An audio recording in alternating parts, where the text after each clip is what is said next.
रोज सकाळी तो अलार्म वाजतो. आपण तो अर्ध्या झोपेत बंद करतो किंवा ते स्नूज बटन दाबून आणखी 5 मिनिटं झोपण्याचा निर्णय घेतो. हो ना, अगदी रोजचीच गोष्ट आहे ही. आणि त्या क्षणी ती 5-10 मिनिटांची झोप म्हणजे ना एकदम मोठा विजय मिळवल्यासारखं वाटतं आपल्याला. बरोबर.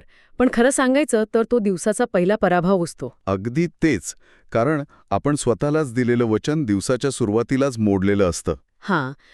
खूपच अचूक आणि आपल्या सर्वांच्याच परिचयाचा प्रसंग आहे.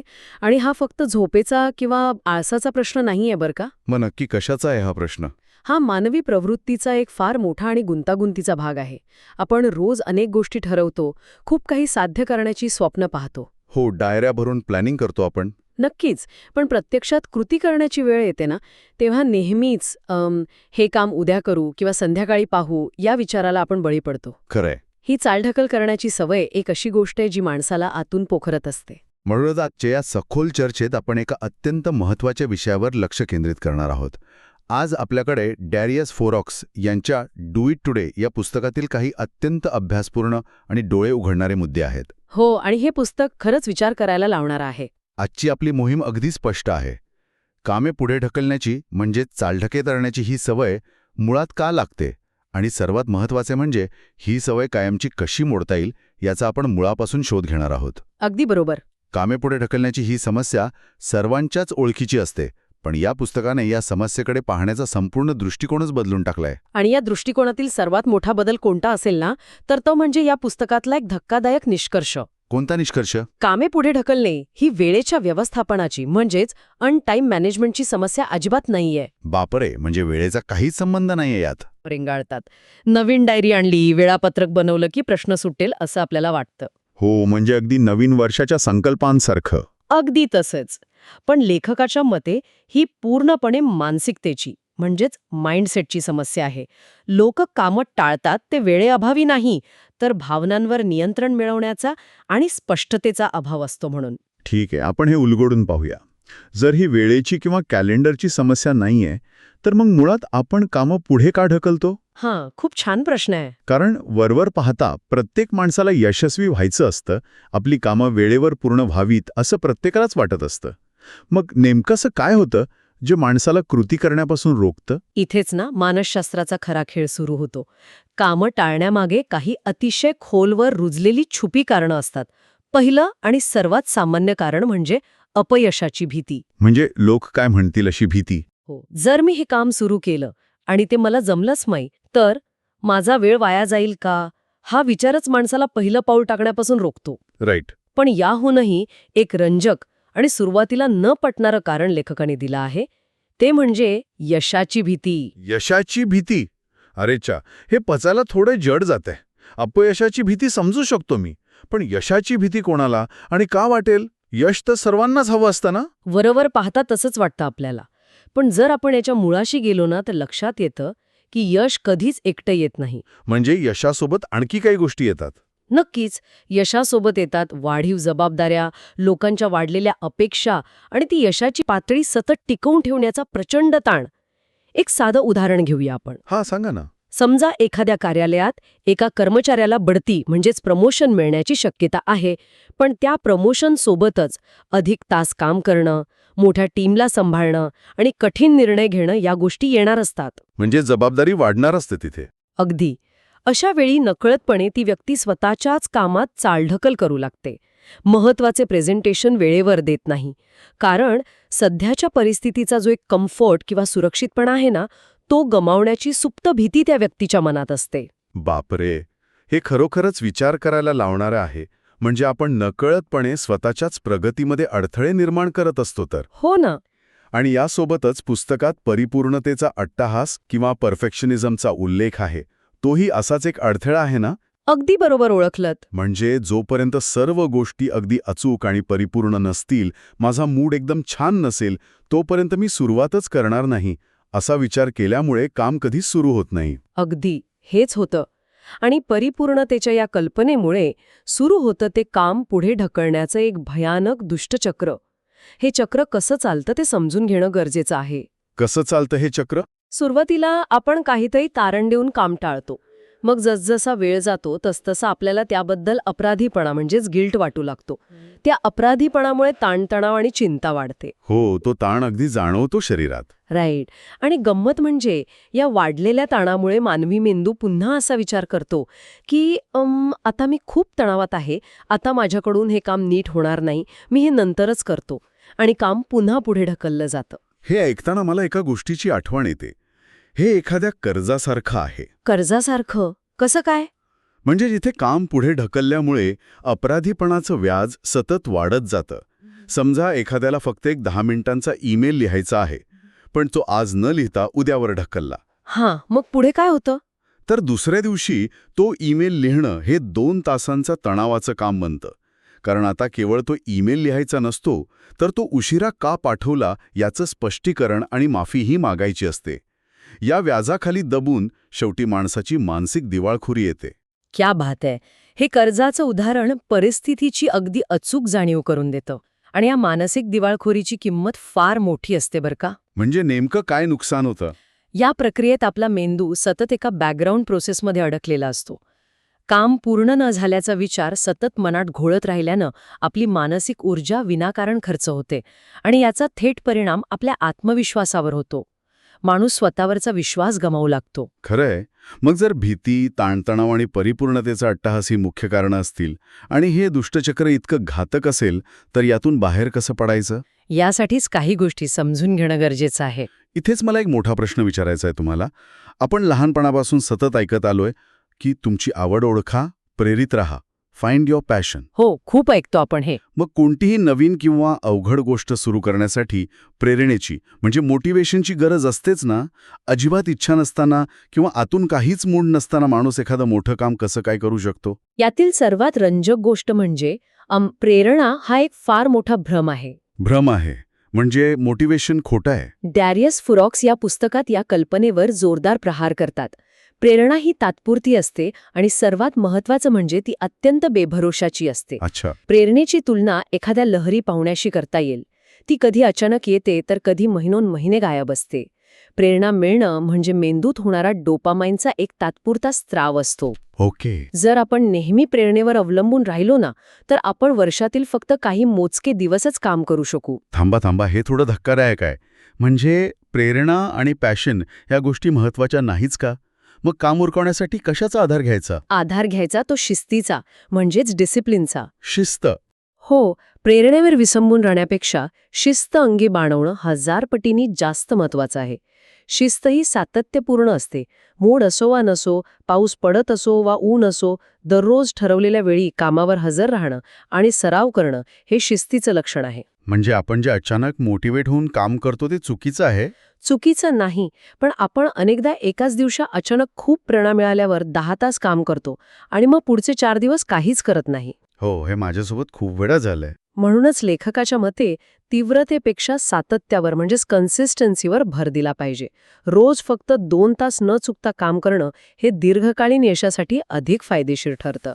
हे तत्वज्ञान ऐकायला खूप सोपं आणि आदर्श वाटतं, पण प्रत्यक्ष आयुष्यात आणणं कठीण आहे ना? का बरं असं वाटतं तुम्हाला? कारण आपल्या आजूबाजूला अशा अनेक गोष्टी असतात ज्या सतत आपला वेळ खातात किंवा आपल्या नियंत्रणात नसतात.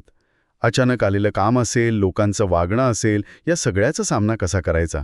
आणि नेमका याच समस्येवर लेखकाने एक अतिशय प्राचीन तत्वज्ञान सुचवलं आहे, ते म्हणजे स्टोइसिझम. स्टोइसिझम हे कसं काम करतं? आपण सतत स्वतःला एक प्रश्न विचारला पाहिजे की माझ्या नियंत्रणात नक्की काय आहे? म्हणजे परिस्थितीवर आपलं नियंत्रण नसतं हे मान्य करायचं. अगदी. आपण इतर लोकांचं वागणं, बाह्य परिस्थिती किंवा कोणत्याही कामाचा अंतिम निकाल कधीच नियंत्रित करू शकत नाही. आपण फक्त आणि फक्त आपले प्रयत्न, आपली कृती आणि त्या परिस्थितीला आपण देणारा प्रतिसाद नियंत्रित करू शकतो. राईट. जेव्हा आपण आपलं लक्ष या नियंत्रणाबाहेरच्या गोष्टींवरून काढून स्वतःच्या प्रयत्नांवर केंद्रित करतो ना, तेव्हा तो मगाशी तुम्ही म्हणालात तसा कर्जाचा ताण आपोआप कमी होतो. परिस्थितीला किंवा इतरांना दोष देणं थांबवून स्वतःच्या वेळेची पूर्ण जबाबदारी घेणं ही बदल घडवून आणण्याची पहिली पायरी आहे. आणि इथेच खरी गंमत येते.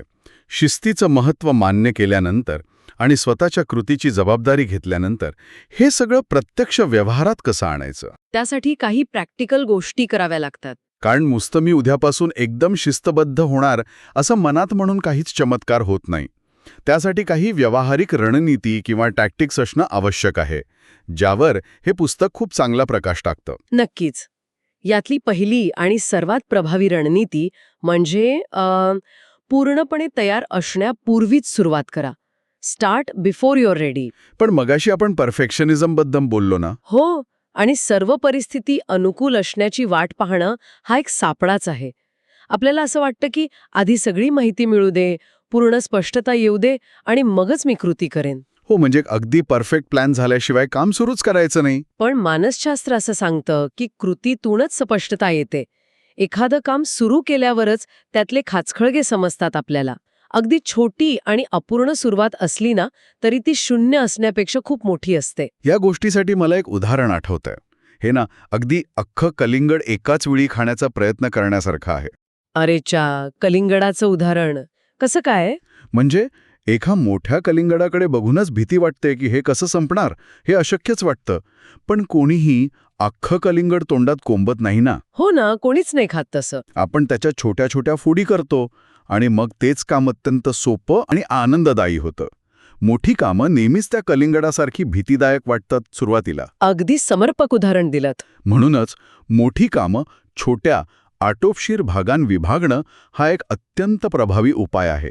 मेंदूला जेव्हा छोटी कामं पूर्ण झाल्याचं दिसतं तेव्हा त्याला समाधान मिळतं आणि पुढचं काम करायला हुरूप येतो. हे कलिंगडाचं उदाहरण या प्रक्रियेला अगदी अचूकपणे स्पष्ट करतं. पण विचार करा, त्या कलिंगडाच्या छोट्या फोडी खाताना जर कोणी सतत तुम्हाला धक्का मारत असेल किंवा तुमचं लक्ष विचलित करत असेल तर मग चिडचिड होईल आणि ते काम सोडून द्यावंसं वाटेल. आजच्या डिजिटल युगात मोबाईल आणि लॅपटॉपवर येणारे नोटिफिकेशन्स हे काम पुढे ढकलण्याचं सर्वात मोठं कारण बनले आहेत. हो, ते एक नोटिफिकेशन बघायला जातो आपण आणि अर्धा तास कसा निघून जातो ते कळतच नाही. यामागे ना एक वैज्ञानिक कारण आहे. जेव्हा आपण करत असलेलं महत्त्वाचं काम सोडून एक सेकंदासाठी मेसेज वाचतो तेव्हा मेंदूचं लक्ष विभागलं जातं. याला मानसशास्त्रात अटेन्शन रेसिड्यू म्हणतात. अटेन्शन रेसिड्यू म्हणजे काय? म्हणजे आपण पुन्हा मूळ कामाकडे वळलो तरी मेंदूचा काही भाग त्या मेसेजचाच विचार करत असतो. मूळ कामावर पुन्हा 100% लक्ष केंद्रित करण्यासाठी मेंदूला जवळपास 20 ते 25 मिनिटं लागतात. बापरे, म्हणजे 1 सेकंदाचा मेसेज 20 मिनिटांचं नुकसान करतो. अगदी तेच. म्हणूनच मोबाईलचे नोटिफिकेशन्स पूर्णपणे बंद करणं, ठराविक वेळेसाठी सोशल मीडियाचा वापर थांबवणं आणि कामासाठी एक वेगळी शांत जागा तयार करणं हे केवळ सल्ले नसून गरजेच्या गोष्टी आहेत. आणि हे सगळे अडथळे दूर करून सलग ताण करण्यासाठी टाइम ब्लॉक्सचा वापर करणं खूप फायदेशीर ठरतं, नाही का? पण हे टाइम ब्लॉक्स नेमकं कसं काम करतात? टाइम ब्लॉकिंग ही पद्धत निर्णय घेण्याचा थकवा म्हणजे डिसिजन फटीग कमी करते. निर्णय घेण्याचा थकवा म्हणजे काय? म्हणजे मी आज दिवसभरात वेळ मिळेल तसा हा रिपोर्ट लिहीन असं मोघम ठरवण्यापेक्षा मी सकाळी 10 ते 10:30 या वेळेत फक्त आणि फक्त हा रिपोर्ट लिहीन असं ठरवणं जास्त प्रभावी असतं. अच्छा, म्हणजे वेळ फिक्स करून ठेवायची. हो, कारण असं केल्यावर बरोबर 10 वाजता आता मी काय करू हा निर्णय घेण्याची ऊर्जा वाचते आपली. तुमचं कॅलेंडर तुम्हाला सांगतं की काय करायचं आहे. त्या ठराविक वेळेत फक्त तेच काम करायचं, इतर काहीही नाही. राईट. आणि हे करताना सर्व कामं समान नसतात हे समजून घेणंही महत्वाचं आहे. म्हणजे इथे तो 80-20चा नियम लागू होतो का? अगदी बरोबर. कोणती 20% कामं आपल्याला 80% रिझल्ट देणार आहेत हे ओळखून त्या महत्वाच्या कामांना दिवसाच्या सुरुवातीला प्राधान्य देणं आवश्यक आहे. हे सगळं ऐकताना एक गोष्ट प्रकर्षाने जाणवते की यासाठी फक्त नियम, युक्त्या किंवा वेळापत्रक बनून चालणार नाही. मग काय करावं लागेल? या सगळ्या तंत्रांचा वापर करण्यासाठी आणि ते दीर्घकाळ टिकवून ठेवण्यासाठी आपलं मन अत्यंत कणखर असणं आवश्यक आहे. कारण वाटेत कंटाळा येणारच, काही वेळा निराशा येणार आणि जुन्या सवयी परत परत डोकं वर काढणार. जर आपण याला व्यापक दृष्टिकोनातून पाहिलं ना तर मानसिक कणखरता म्हणजेच मेंटल स्ट्रेंथ हाच या सगळ्या बदलांचा मुख्य पाया आहे. राईट. डॅरियस फोरॉक्स यावर खूप जोर देतात की आपल्या आत चालणाऱ्या संवादावर म्हणजेच आपल्या इनर मोनोलॉगवर आपलं नियंत्रण असलं पाहिजे. इनर मोनोलॉग म्हणजे आपण स्वतःशी जो विचार करतो तो. हो, जेव्हा एखादं नवीन आणि अवघड काम समोर येतं तेव्हा साहजिकच मनात पहिला विचार येतो की मला हे जमणार नाही किंवा हे खूप कठीण आहे. हो, असा विचार लगेच येतो मनात. पण मानसिक कणखरता म्हणजे तो विचार तिथेच थांबवणं आणि जाणीवपूर्वक स्वतःला सांगणं की मला हे आत्ता जमत नाहीये, पण मी यातून नक्कीच काहीतरी मार्ग काढेन. नकारात्मक विचार आपल्याला कृती करण्यापासून जागीच गोठवून टाकतात. आणि या प्रवासात अपूर्णतेचा स्वीकार करणं हे देखील तितकंच महत्वाचं आहे. मगाशी आपण परफेक्शनिझमबद्दल बोललो. हो, तो एक मोठा अडथळा आहे. परिपूर्णतेच्या हट्टापायी एखादं काम महिनोन्महिने रेंगाळत ठेवून स्वतःला ताणात ठेवण्यापेक्षा ते काम जसं जमेल तसं पूर्ण करून पुढे जाणं जास्त श्रेयस्कर आहे असं मला वाटतं. प्रगतीवर लक्ष केंद्रित करणं महत्वाचं आहे, परिपूर्णतेवर नाही. एकदम बरोबर. आणि यासोबतच माणसाला अस्वस्थतेचा म्हणजेच डिस्कम्फर्टचा स्वीकार करायला शिकावा लागेल. म्हणजे कम्फर्ट झोनमधून बाहेर यायचं. हो, मानवी स्वभाव नेहमी अशा गोष्टी शोधतो ज्या सोप्या वाटतात, ज्यामध्ये आपल्याला सुरक्षित वाटतं. आपण कायम कम्फर्ट झोनमध्ये राहू इच्छितो, पण खरी प्रगती, खरी वाढ ही नेहमी त्या कम्फर्ट झोनच्या बाहेरच होते. नक्कीच. रोज काहीतरी कठीण किंवा आव्हानात्मक गोष्ट केल्याने आपली मानसिक लवचिकता आणि कोणताही ताण सहन करण्याचा आत्मविश्वास वाढतो. या संपूर्ण चर्चेत वेळेच्या मूल्याबद्दल जो दृष्टिकोन मांडलाय ना, तो मला खूप महत्वाचा वाटतो. आपण सर्वजण आपल्या पैशांचा पायीचा हिशोब ठेवतो, पण वेळेचा हिशोब मात्र कधीच ठेवत नाही.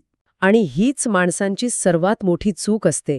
वेळ ही आपली सर्वात मौल्यवान आणि कधी न भरून येणारी संपत्ती आहे बरं का.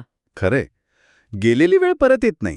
बँकेतील पैसा गेला तर तो मेहनत करून परत मिळवता येतो, पण गेलेली वेळ जगातली कोणतीही ताकद परत आणू शकत नाही. त्यामुळे वेळ विनाकारण वाया घालवणं याचा सरळ आणि थेट अर्थ आहे आपलं आयुष्य वाया घालवणं. अगदी खरंय. आपण बऱ्याचदा तात्पुरत्या आनंदासाठी आपला मौल्यवान वेळ घालवतो, जसं की तासभर सोशल मीडियावर रील्स बघणं किंवा वेब सिरीजची सलग एपिसोड्स बघत राहणं. त्याऐवजी दीर्घकालीन फायद्यांचा विचार करून रोजच्या अर्थपूर्ण कृतींतून आपलं भविष्य घडवल्यावर आपण लक्ष केंद्रित केलं पाहिजे. तर या सगळ्याचा अर्थ काय? आपण आज या सखोल चर्चेत अनेक महत्वाच्या आणि डोळे उघडणाऱ्या मुद्द्यांवर प्रकाश टाकला. हो, खूप खोलवर चर्चा झाली आपली. जर आपण या संपूर्ण चर्चेचा एक अर्क काढायचा ठरवला तर आपण निश्चितपणे म्हणू शकतो की नुसतं नियोजन करणं, विचार करणं किंवा परिपूर्ण वेळेची वाट पाहणं यापेक्षा कृती करणं नेहमीच श्रेष्ठ ठरतं. कामं पुढे ढकलणं ही कोणतीही जन्मजात प्रवृत्ती किंवा आजार नसून ती फक्त एक सवय आहे. अगदी बरोबर. आणि इतर कोणत्याही वाईट सवयीप्रमाणे ती जाणीवपूर्वक प्रयत्नांनी आणि योग्य रणनीतीने नक्कीच मोडता येते. पूर्णपणे सहमत आहे मी. आणि ती सवय मोडण्यासाठी प्रेरणेची किंवा चांगल्या मूडची वाट पाहत बसण्यापेक्षा शिस्तीवर अवलंबून राहणं हाच एकमेव खरा मार्ग आहे. राईट. परिपूर्णतेचा अट्टाहास सोडून द्यायला हवा आपण. आपल्या नियंत्रणात नसलेल्या गोष्टींची चिंता करण्यापेक्षा स्वतःच्या कृतीवर लक्ष केंद्रित करायला हवं आणि रोज सातत्याने छोटी छोटी पावलं उचलायला हवीत. ही छोटी पण सातत्यपूर्ण कृतीच माणसाला मोठ्या आणि दीर्घकालीन यशाकडे घेऊन जाते. खरोखरच हा दृष्टिकोन आपल्याला मुळापासून जागे करणार आहे. आपण दररोज हे काम उद्या करू असं म्हणून स्वतःलाच फसवतो, पण तो उद्या कधीच येत नसतो. हो ना. जे काही महत्वाचं करायचं आहे ते आजच आणि आत्ताच करायला हवं. यामुळे एक अत्यंत महत्त्वाचा प्रश्न उभा राहतो, ज्यावर ऐकणाऱ्या सर्वांनी आज शांतपणे विचार करायला हवा. कोणता प्रश्न?